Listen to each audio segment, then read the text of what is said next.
மட்டும் இல்லை, எல்லார்கிட்டையும் வீடியோ கால் பேசியிருக்காரு. ஒரு ஈவினிங் 4:30க்கு அப்படி பண்ணி பேசியிருக்காங்க. இது வரைக்கும் 20 குடும்பத்துக்கிட்ட பேசியிருக்காரு. அதுல முக்கியமா தனுஷ்குமார்ன்ற அவங்க குடும்பத்துல அவங்க தங்கச்சி கிட்ட பேசியிருக்காரு. 15-20 மினிட்ஸ் கிட்ட பேசியிருக்காரு.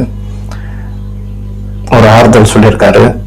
ஒரு அண்ணாவும் அவங்க கூட இருப்பம்மான்னு சொல்லியிருக்காரு. பெரிய விஷயம். இதெல்லாம் யாரும் சொல்ல மாட்டாங்க. பட் ஆனா சில பேர் அது புரியாது.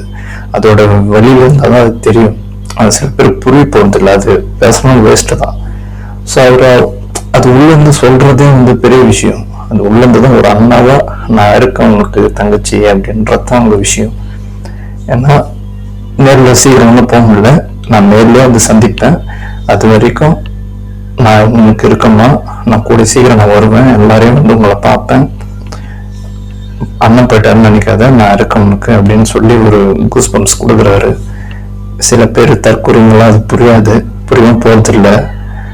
20 குடும்பத்துக்கிட்ட பேசி எல்லாரும் நான் செய்யறேன், நான் உங்க கூட இருப்பேன், ஒரு எனர்ஜி கொடுக்குறாரு. முக்கியமா இதுல பாத்தீங்கன்னா வீடியோ எடுக்கும்போது, வீடியோ பேசும்போது வீடியோ ரெக்கார்ட் பண்ணாதீங்க, போட்டோ எடுக்காதீங்கன்றது ஒரு ரிக்வெஸ்ட் தான். ஏன்னா அது பப்ளிசிட்டி ஆயிடக்கூடாது இல்லையா. ஏன்னா அது அவங்க ஒரு ஆசைக்கு எடுப்பாங்க, ஒரு அண்ணாவா நினைச்சு எடுப்பாங்க. பட் வெளியே இருக்கிறதுங்களா ஒரு மாதிரி டைப்பு, அது எதோ பேசும், இதுதான் சாக்குன்னு. பாத்தியா வீடியோ கூட பார் சொல்லிட்டு போய் எடுக்கிறாரு பார், அப்படி இப்படின்னு தான் நானும் சொல்லுவாங்க. அதுக்கும் நம்ம இடம் கொடுக்க கூடாதுல்ல. இது உங்களோட நான் இருக்கேன், ஒரு அண்ணா தம்பியா நான் இருப்பேன். அதுக்காக அது போட்டோல எடுக்க ஜென்ரல் தான். கூடிய சீக்கிரம் அண்ணா வெளியே வர போறாரு. அவங்களுக்கு நல்லதை நான் செய்வாரு, அவங்களுக்கு நிவாரணம் கொடுப்பாரு, அவங்க வீட்டுக்கு போக போறாரு. அது இன்னும் இதுக்கப்புறம் ஸ்டெப் பை ஸ்டெப்பா நடக்க போகுது. சாரி, சாப்பிட்டாங்க கொஞ்சம் அதான் ஓகேங்களா. இதுக்கப்புறம் அவர் வெளியே வர போறாரு. அடுத்து அவர் 41 குடும்பம் செஞ்சுட்டு பிறகுதான் அதுக்கு அடுத்து என்ன பிளான், மாநாடு பத்தியோ பிரச்சாரத்தை பத்தியோ ஒரு கூட்டம் போட்டு அதை பேச போறாரு. அதுக்காக தான் வெயிட் பண்றோம். அவர் போயிட்டு அங்க நிக்கணும். அதுதான் எல்லாரோட கருத்தும் கூட. அவர் போய் ஃபேமிலியோட நிக்கணும்.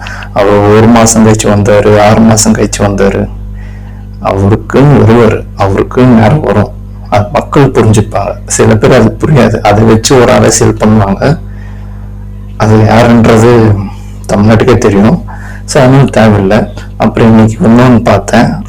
இன்னைக்கு நாடாளுமன்ற கமலம் பிளஸ் செந்தில் பாலாஜி அவர்கள் அந்த இடத்த போயிட்டு முற்றுகிட்டு இருக்காங்க, பார்த்துருக்காங்க. போயிட்டு அவர் பார்த்து என்ன பண்ண போறாரு தெரியல. அவர் தான் போயிட்டு எல்லாத்தையும் பார்த்தாராம்.